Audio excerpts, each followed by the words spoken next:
ilaha illallah, la ilaha illallah, la salavatullah, Muhammadur Rasulullah, Sayyidillah, Sayyidillah, Shakirillah, Sayyidillah,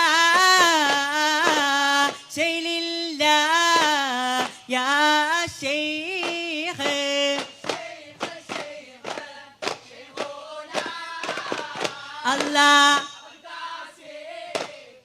അസ്സലാമു അലൈക്കും.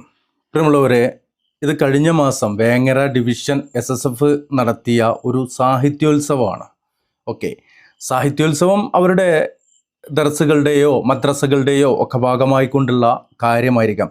എന്നാൽ ഇത് social മീഡിയയിലേക്കിട്ട് പ്രചരിപ്പിക്കുമ്പോൾ ഇവിടെ എന്താണ് അവർ പറഞ്ഞത്, ചെയ്യുന്നത്, അവരുടെ ആ ഒരു പ്രവർത്തനത്തിൻ്റെ ആ ഒരു സ്റ്റാൻഡേർഡ് എത്രത്തോളം ഉണ്ട് എന്നുള്ളത് മറ്റുള്ള ആളുകൾ മനസ്സിലാക്കുന്നില്ലേ? ലാ ഇലാഹ എന്നുള്ളത് ദീനുൽ ഇസ്ലാമിൽ ഏകദൈവ സിദ്ധാന്തത്തിൽ അധിഷ്ഠിതമായ വിശ്വാസ പ്രമേയമായ ദീനുൽ ഇസ്ലാമിൻ്റെ ഒന്നാമത്തെ ആ ഒരു വാക്യമാണ്, സത്യവാചകമാണ്. ആ ലാ ഇലാഹ ഇല്ലല്ലയെ ഇത്ര മോശമായിക്കൊണ്ട് ചിത്രീകരിക്കുന്നത് കണ്ടിട്ടും ആർക്കും അതൊന്നും തോന്നാത്തത് എന്തുകൊണ്ടാണെന്നറിയോ? ഇവർ ഇതുപോലെയുള്ള പാട്ടുകളിലൂടെയാണ് ഇവരുടെ പല കാര്യങ്ങളും പ്രചരിപ്പിച്ചു കൊണ്ടിരിക്കുന്നത് എന്നതാണ്. ഇവർ പാട്ടുകൾ കൊണ്ട് തന്നെയാണ് മുന്നേറുന്നത് എന്നുള്ളത് നമുക്ക് മനസ്സിലാക്കാൻ കഴിയും.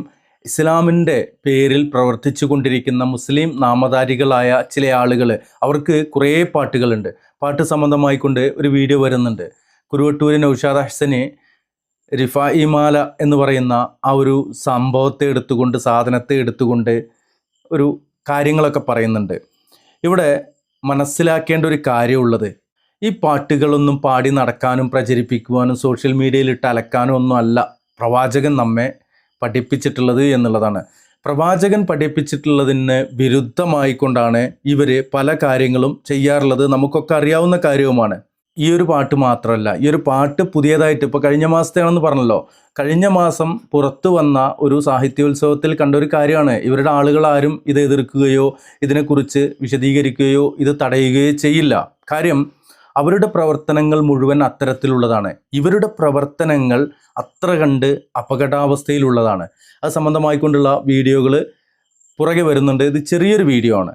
ഇവർ പറയുന്നത് അല്ലാത്തവരെ വിളിച്ച് പ്രാർത്ഥിക്കാം, അത് ഷിർക്കല്ല, ഹലാലാണ് എന്ന് പ്രചരിപ്പിക്കുവാൻ വേണ്ടിയിട്ട്. പിന്നെ അള്ളാഹുവും അള്ളാഹുവിൻ്റെ പ്രവാചകനും നിഷിദ്ധമാക്കിയതെല്ലാം, ഈ അല്ലാത്തവരെ വിളിച്ച് പ്രാർത്ഥിക്കൽ അള്ളാഹു നിഷിദ്ധമാക്കിയതാണ് അള്ളാഹുവിൻ്റെ പ്രവാചകനിലൂടെ. പ്രവാചകൻ നമ്മെ പഠിപ്പിച്ചതുമാണ്. എന്നാൽ നിങ്ങൾ ഇതൊന്ന് കേട്ടു നോക്കൂ. അങ്ങനെ ഒരു സംഭവം നമ്മൾ പറയുമ്പോൾ തന്നെ എതിർക്കുന്ന ആളുകളാണ്. ഇത് കേട്ടാൽ നിങ്ങൾക്കത് മനസ്സിലാക്കാൻ കഴിയും. അവർ സമുദ്രത്തിൽ കപ്പലിൽ സഞ്ചരിച്ചു കഴിഞ്ഞാൽ ദഅവുല്ലാഹ മുഖ്ലിസീന ലഹുദ്ദീൻ, അവർ ഇഖ്ലാസോടുകൂടി ദഅവുല്ലാഹ്, അള്ളാഹുവിനോട് അവർ ദുആ ചെയ്യും, പ്രാർത്ഥന നടത്തും. നോക്കൂ നിങ്ങൾ, ദുആ അവർ കപ്പലിൽ കയറിയാൽ, കടലിലായാൽ, അവിടെ കാറ്റും കോളും സംഭവിച്ചു കഴിഞ്ഞാൽ ദഅവുല്ലാഹ മുഖ്ലിസീന ലഹുദ്ദീൻ, അള്ളാഹുവിന് മാത്രം ദീൻ നിഷ്കളങ്കമാക്കിക്കൊണ്ട് അവർ അവനെ മാത്രം വിളിച്ച് ദുആ ചെയ്യും. ഫലമ്മാ നജ്ജാഹും ഇലൽ ബർ, എന്നാൽ നാം അവരെ കരയിലേക്ക് രക്ഷപ്പെടുത്തി കഴിഞ്ഞാൽ ഇദാഹും യുശ്രികൂൻ, അവർ ശിർക്ക് ചെയ്തു തുടങ്ങും. ഏതിലാണ് അവർ ശിർക്ക് ചെയ്തത്? അപ്പോൾ ദുആയിലാണ്. നോക്കൂ നിങ്ങൾ, അള്ളാഹു പറയുന്നു കരയിലായാൽ അവർ ശിർക്ക് ചെയ്യും, കടലിലായാൽ അവർ ദുആഇൽ ഇഖ്ലാസ് ഉള്ളവരാകും. അപ്പോൾ ദുആഇൽ ഇവിടെ അബ്ദുൽ മുഹസിൻ ഐദീദ് പറയുന്ന ആ ഒരു വിഷയം കാറ്റിലും തിരമാലയിലും വിട്ട് നമ്മൾ പല വീഡിയോകളിലൂടെയും അത് വിശദീകരിച്ചാണ്. അദ്ദേഹം കുറച്ചുകൂടെ അത് പറയുന്നുണ്ട്, കേൾക്കാം നമുക്ക്. കാറ്റിലും തിരമാലയിലും പെട്ട് ആടിയുലയുന്ന കപ്പലിലിരുന്നു കൊണ്ട്, പായ്ക്കപ്പൽ പോലെയുള്ള ചെറിയ കപ്പലുകളിൽ ഇരുന്നു കൊണ്ട് അവർ ഇഖ്ലാസോടെ അള്ളാഹുവിനെ വിളിച്ച് പ്രാർത്ഥിക്കും. അവരുടെ ആരാധ്യ വസ്തുക്കളെ എല്ലാം വിട്ടുകൊണ്ട് അള്ളാഹുവിനെ മാത്രം വിളിച്ച് പ്രാർത്ഥിക്കും എന്നുള്ളതാണ്. എന്നാൽ അവർ കരയിലേക്ക് രക്ഷപ്പെട്ടാലോ അവർ തിരിച്ച് വരികയും ചെയ്യും. ഈ ഒരു വിഷയം പറഞ്ഞപ്പോൾ പണ്ടൊരു മുസ്ലിയാർ പറഞ്ഞു അത് വേറെ അള്ളയാണെന്ന് പറഞ്ഞു. അല്ല, അവിടെ ദഅവുല്ലാഹു മുഖ്ലിസീന ലഹുദ്ദീൻ, ആ ഒരു ദുആ ചെയ്യുന്നത്, ദീനനുസരിച്ചുകൊണ്ട് ദുആ ചെയ്യുന്നത് അള്ളാഹുവോട് തന്നെയാണ്. അതിനുശേഷം വരുന്ന ആ ഒരു വാക്യത്തിലൂടെ അള്ളാഹു അത് വ്യക്തമായിട്ട് പറയുകയും ചെയ്യുന്നുണ്ട്, അത് അള്ളാഹുവോട് തന്നെയാണ് എന്നുള്ളത്. അത് വിശദീകരിച്ചുകൊണ്ട് നമ്മൾ വീഡിയോ ചെയ്തിട്ടുണ്ട്.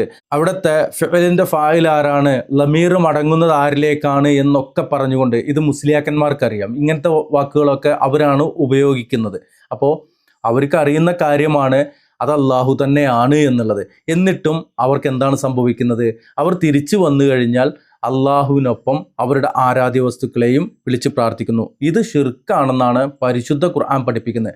എന്നാൽ ഈ പാട്ടുമായിട്ട് നടക്കുന്ന ആളുകൾ പഠിപ്പിക്കുന്നത് എന്താണ്? അത് ഷിർക്കല്ല, അനുവദനീയമാണ്, ജായിസാണ്, ചില ആളുകൾ സുന്നത്താണ് എന്നൊക്കെ പഠിപ്പിച്ചുകൊണ്ടിരിക്കുന്നു. ഇനി ഇത് സംബന്ധമായിട്ട് ഇതിൻ്റെ ബാക്കിയായിക്കൊണ്ട് മുഹ്സിൻ അയ്ദീദ് പറയുന്നത് കേൾക്കാം. എന്നാൽ സഹോദരങ്ങളെ, റസൂലുള്ളാഹി സ്വല്ലല്ലാഹു അലൈഹി വസല്ലം നിയോഗിക്കപ്പെട്ട കാലഘട്ടത്തിലുള്ള മുശ്രിക്കുകൾ അവർ ദുആഇൽ അല്ലാഹുവിൽ ശിർക്ക് ചെയ്തിരുന്നു എങ്കിലും കടലിലെത്തിയാൽ അവർ അല്ലാഹുവിനെ മാത്രം വിളിച്ചു പ്രാർത്ഥിക്കും. ചിലർ പറഞ്ഞതുപോലെ വകാനു യുവഹിദൂന ഫി ഷിദ്ദ വയുശ്രികൂന ഫിർ റഖാ, അവർ കഠിനമായ പ്രയാസങ്ങൾ സംഭവിക്കുമ്പോൾ അല്ലാഹുവിലേക്ക് മാത്രം മടങ്ങും. വയുശ്രികൂന ഫിർ റഖാ, എന്നാൽ എളുപ്പമുള്ള സന്ദർഭങ്ങളിൽ, അവർ സുഖലോലുപരായി ജീവിക്കുന്ന സന്ദർഭങ്ങളിൽ, അവരുടെ വീടുകളിലായിരിക്കുന്ന സന്ദർഭത്തിൽ യുശ്രികൂൻ, അവർ ശിർക്ക് ചെയ്യും. ഇങ്ങനെയായിരുന്നു മുശ്രിക്കുകളുടെ ശിർക്ക് ഉണ്ടായിരുന്നത്. അവർ കടലിലെത്തിയാൽ അല്ലാഹുവിനെ വിളിക്കും, കരയിലെത്തിയാൽ അവർ ശിർക്ക് ചെയ്യും. എന്നാൽ സഹോദരങ്ങളെ, നമ്മുടെ നാട്ടിൽ നമുക്ക് ചുറ്റുപാടും ഇസ്ലാമിലുള്ളവരാണ് എന്ന് പറയുന്നവർ, ഞങ്ങൾ മുസ്ലിമീങ്ങളാണ് എന്ന് അവകാശപ്പെടുന്നവർ, അവരെ നിങ്ങൾ നോക്കൂ. അവർ ഈ കാര്യത്തിൽ മക്കയിലുള്ള മുശ്രിക്കുകളെ കവച്ചു വച്ചിരിക്കുന്നു. അവർ കടലിലെത്തിയാലും കരയിലെത്തിയാലും അള്ളാഹുവിനെ വിളിക്കാൻ മറന്നുപോയിരിക്കുന്നു. ഈ ഒരു സംഭവം നമ്മൾ നിരന്തരം പറയുന്ന കാര്യമാണ്. മക്ക മുശ്രിക്കുകളെക്കാൾ വഴിപിഴച്ചു പോയ ഒരു വിഭാഗത്തിൻ്റെ ആ ഒരു കാര്യമാണ് നമ്മൾ പറഞ്ഞുകൊണ്ടിരിക്കുന്നത്. അത് പലതവണ കാണിച്ചാണ്, ഒരിക്കൽ കൂടി കണ്ടോളൂ.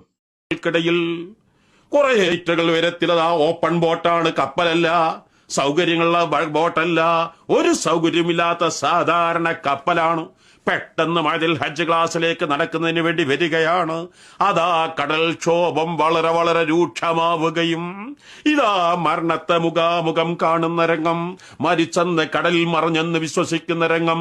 പക്ഷേ ആ സമയത്തൊക്കെയും വിളിച്ചത് ബദരീങ്ങൾ തപസ്സുരാക്കിക്കൊണ്ട്, ബദരീങ്ങളെ എന്നെ രക്ഷപ്പെടാൻ യഥാർത്ഥത്തിൽ വിരീതൻ മനസ്സ് ഇതിൽ മരിക്ക് വെള്ളത്തിൽ മുങ്ങുക തന്നെ ചെയ്യും. മരിച്ചാൽ ഏതെങ്കിലും മത്സ്യത്തിന്റെ വയറ്റിൽ എന്റെ മയ്യത്ത് നിസ്കരിക്കാൻ പോലും, റബ്ബേ എന്നെ എവിടെയെന്ന് കാണാൻ പോലും മനസ്സങ്ങ് തകർന്ന് മറിഞ്ഞ സമയത്ത് ഓർമ്മ വന്നത് ബദരീങ്ങളെ, നിങ്ങളല്ലാതെ രക്ഷിക്കാനില്ല, എനിക്ക് വിളിക്കാൻ നിങ്ങളല്ലാതെ മറ്റാരുമില്ല, നിങ്ങൾ എന്റെ കൈവിടല്ലേ. ശരിയല്ലേ? ഇവിടെ മക്ക മുശ്രിക്കുകളെ കുറിച്ച് പരിശുദ്ധ ഖുർആനിലൂടെ അല്ലാഹ് പറയണു, അവര് ആപൽഘട്ടത്തിൽ, പ്രതിസന്ധി ഘട്ടത്തിൽ മറ്റാരും തുണയില്ല എന്നുള്ളൊരു അവസ്ഥ വരുമ്പോൾ അള്ളാഹുവിനെ, അത് മുഖ്ലിസീങ്ങളായിക്കൊണ്ട് ഇഖ്ലാസോടുകൂടി അവർ അള്ളാഹുവിനെ വിളിച്ച് പ്രാർത്ഥിക്കും. അള്ളാഹു അത് കേട്ട് അവരെ രക്ഷപ്പെടുത്തിയാലോ അവർ തിരിച്ച് അവരുടെ ആരാധ്യന്മാരിലേക്കും പോകും. ഇവിടെ ചില ആളുകൾ ചെയ്യുന്നത് എന്താണ്? അവരുടെ ആ ഒരു പ്രതിസന്ധി ഘട്ടം വന്നാൽ അവർക്ക് അള്ളയില്ല, മറ്റൊന്നുമില്ല. അവർ ഇഖ്ലാസോടെ പ്രാർത്ഥിക്കുന്നത് സൃഷ്ടികളോടാണ്. ബദരീങ്ങൾ മോശപ്പെട്ടവരാണെന്നല്ല ഇവിടെ പറയുന്നത്. ബദരീങ്ങളെ വിളിച്ച് പ്രാർത്ഥിക്കാൻ പാടില്ല എന്നാണ് പറയുന്നത്. ബദരീങ്ങൾ ഏതൊരു കാര്യത്തിന് വേണ്ടിയിട്ടാണോ നിലകൊണ്ടത്, അതിന് വിരുദ്ധമായിക്കൊണ്ടാണ് അവരോട് ഈ വിളിച്ച് പ്രാർത്ഥിച്ചുകൊണ്ടിരിക്കുന്നത് എന്നുള്ളതാണ് മനസ്സിലാക്കുക. സത്യമായിട്ട് മനസ്സിലാക്കുവാനും അതനുസരിച്ച് ജീവിക്കുവാനും അള്ളാൻ്റെ തൗഫീഖ് ഉണ്ടാകുക തന്നെ വേണം. ഇതിൻ്റെ അവസാനത്തിൽ മുഹ്സിൻ അയ്ദീദ് എന്തോ പറയുന്നുണ്ട്, അതുകൂടി ഒന്ന് കേൾക്കാം. അവർക്ക് പ്രയാസങ്ങൾ കടുത്തു കഴിഞ്ഞാലും അവർക്ക് എളുപ്പമുണ്ടായാലും അവർ അല്ലാഹു അല്ലാത്തവരിലേക്ക് കൈനീട്ടുന്നു. ആരാണ് കൂടുതൽ ശിർക്കിന്റെ ആഴങ്ങളിലേക്ക് വീണുപോയിട്ടുള്ളത്? ആരാണ്? ചിന്തിച്ചു നോക്കണം. നിങ്ങൾ ചിന്തിച്ചു നോക്കണം. ഇവിടെ അബ്ദുൽ മുഹ്സിൻ അയ്ദീദ് പറയുന്ന ഒരു വാക്ക് തന്നെയാണ് എനിക്ക് പറയാനുള്ളത്. ചിന്തിച്ചു നോക്കണം. ചിന്തിക്കുക എന്നുള്ളതാണ്. ചിന്തിക്കുന്നവർക്കാണ് ദൃഷ്ടാന്തം ഉള്ളത്. ഇപ്പോൾ ചിന്തിക്കുന്നതിൻ്റെ വിഷയമായിക്കൊണ്ട് ചില ആളുകളൊക്കെ ഹൃദയം കൊണ്ട് ചിന്തിക്കുക എന്നുള്ള പരിശുദ്ധ ഖുർആനിലെ വാക്കെടുത്തുകൊണ്ടൊക്കെ പല ആളുകളും അത് തെറ്റാണെന്നൊക്കെ പറയാറുണ്ട്. തലച്ചോറ് കൊണ്ടാണ് ചിന്തിക്കുന്നതെന്നൊക്കെ പറയാറുണ്ട്. ഹൃദയം കൊണ്ട് ചിന്തിക്കുക എന്നുള്ള ആ ഒരു വിഷയം ശാസ്ത്രം അവിടേക്ക് പഠിച്ചെത്തിയിട്ടില്ല എന്നുള്ളതാണ്. അള്ളാഹു ഹൃദയം കൊണ്ടാണ് ചിന്തിക്കുന്നത് എന്ന് പറയുമ്പോൾ അതെന്തെങ്കിലും ഉണ്ട് എങ്കിൽ കാലക്രമേണ ശാസ്ത്രം എന്നുള്ളത് പഠനങ്ങളിലൂടെ ഇങ്ങനെ മെല്ലെ മെല്ലെ ഉച്ചഴിയുന്നത് പോലെയൊക്കെ ഇഴഞ്ഞെത്തുന്ന ഒരു കാര്യമാണ്. എന്നാൽ പടച്ച തമ്പുരാൻ പറഞ്ഞു വെച്ചത് ഹൃദയം കൊണ്ട് ചിന്തിക്കുക എന്നുള്ളതാണ്. ശാസ്ത്രം ഇൻഷാ അല്ലാഹ് അവിടേക്ക് എത്തും. അള്ളാഹ് പറഞ്ഞു കൊണ്ടുവെച്ചെങ്കിൽ ശാസ്ത്രം അവിടേക്ക് എത്തും. ഇല്ലെങ്കിൽ ശാസ്ത്രത്തിന് അത് കണ്ടെത്താൻ കഴിഞ്ഞില്ല എന്നുള്ളതാണ്. ഓക്കെ, ആ ഒരു വിഷയമല്ല നമ്മുടേത്. ഇവിടെ അപകടങ്ങളിൽ നിന്ന് അപകടങ്ങളിലേക്ക് പോകുന്ന ഇത്തരം പിഴച്ച ചിന്താഗതിക്കാർ ഇതുപോലെയുള്ള പാട്ടും കൂത്തുമായിട്ടൊക്കെ നടന്നിട്ട് നമ്മെ കൊണ്ട് എത്തിക്കുന്നത് പിഴച്ച വിശ്വാസങ്ങളിലേക്കാണ്, ചിന്താഗതികളിലേക്കാണ്, ചിന്താധാരയിലേക്കാണ് എന്ന് മനസ്സിലാക്കുക. ഇത്തരം പാട്ടുകൾ കാണുന്നിടത്ത് വെച്ച് നിങ്ങൾ വഴിമാറിപ്പോവുക എന്നാണ് ഈ അവസരത്തിൽ പറയുവാനുള്ളത്.